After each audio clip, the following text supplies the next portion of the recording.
I'm an happy man tonight, ain't I? Because I'm out on the lake again. Got my tunes in my ears. No obstacles.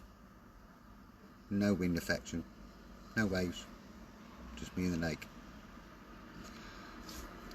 Bashed it out today. I'm now up to 230, so I've completed the 222 miles that I firstly set out to do.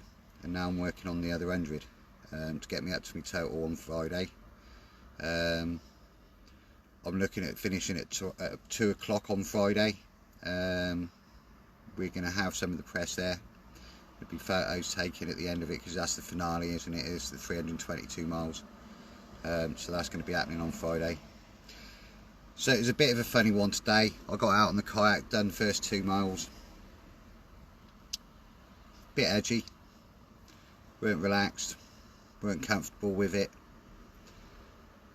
And then after that, the tunes were kicking in. I didn't need to look at where I was going. And it's smooth. The sea kayak came into its own on the sea. On the lake it's a bit of a dead weight, but on the ocean that was moving around. But it felt nice to get back out in the water. I had my tunes in my ears and away I went. And then I sorted out what I was thinking about the trip and everything that I've gone through. And once I got over all that, my head started filling up with all the stuff that I hadn't talked about. And I got one question from today, and that one question was, we've got big charities that deal with veterans already, and the question is, and I mean I like logic, I like a bit of common sense. The question is that if all these big charities have been doing such a good job for so many years, and they've been at it years, I've not, they have, why have we still got a problem? Why have we still got this massive problem of veteran suicide? Why have we still got a massive problem with veterans' mental health? And I know there are improvements going on out there, but I still can't answer this question. Is that if we've been dealing with veterans' mental health for so many years, and all these charities have raised all the millions that they've raised, why have we still got a problem? I'll tell you why. Not once on that journey down there did I see an RBL centre. They don't exist anymore. That's because veterans haven't got anywhere to go anymore. That's why we've got a problem, is that because in Swindon we've got no representation for the veterans either. And where does a veteran go? I mean, some of us aren't online. Some of us don't like that sort of stuff. We can phone a hotline, and then you end up in the next 6 months talking to someone on a phone or in an email. But there's nothing better than walking in and talking to someone personally and they going, do you know what? Go on, let's sit down and let's sort you out. That's a simple thing. Simple thing that we can't get anymore. We can't get face-to-face interaction or go and see other veterans and mingle, talk about things, which is what us men have to do. We have to talk about things. We need to be comfortable to talk about things, though, don't we? You know, you've got to have the safe surroundings where you feel that you can trust the people around you to actually mention stuff. Well, that's what the Veterans Hub will be, won't it? That'd be a place where you can go. And so I couldn't answer that. And then I thought about all the smaller charities that I visited on the way down, or call signs. The Weymouth Hub, Rock to Recovery. Although I didn't go to them, we deal with them, and they're another great charity. And I've talked about Bridge, but none of these are on the telly getting your money. They all have to self-survive somehow or another, and yet we still don't have an RBL in any town or city really. So I'd just like to know where all the money goes, because it needs to be spent right. It needs to be spent sensibly on veterans' mental health. And you know, I can't get an answer to the question anyway. Maybe some of you can answer it for me, but I certainly can't. I can't see what happens. And for a veteran, I suppose it's hard. You know, you don't know who to turn to. You don't know who to go to. You're told that these charities will help you. Like I was. I thought they were going to help me. Nah. I got turned down from 4 of them.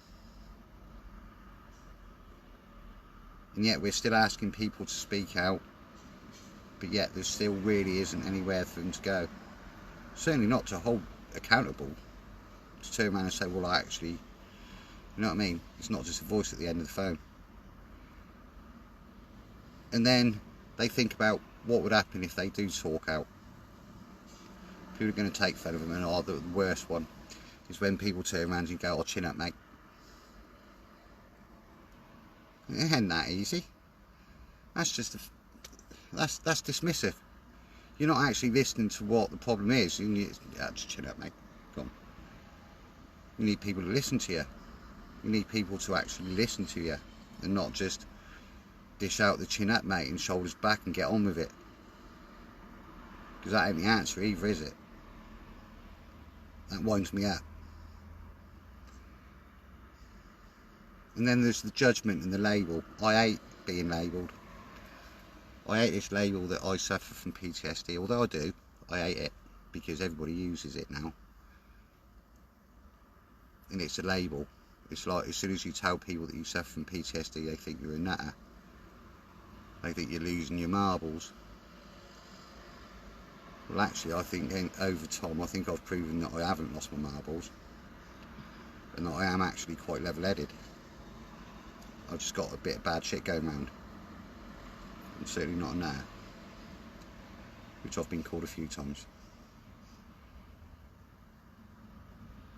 So, going back to... I want to cover a bit of music because it was nice to have it back in my ears again today. But when you saw the video of me tipping out the kayak, I had Michael Jackson on at the time. And I'm never going to listen to this in the same way again, am I? It was Billie Jean.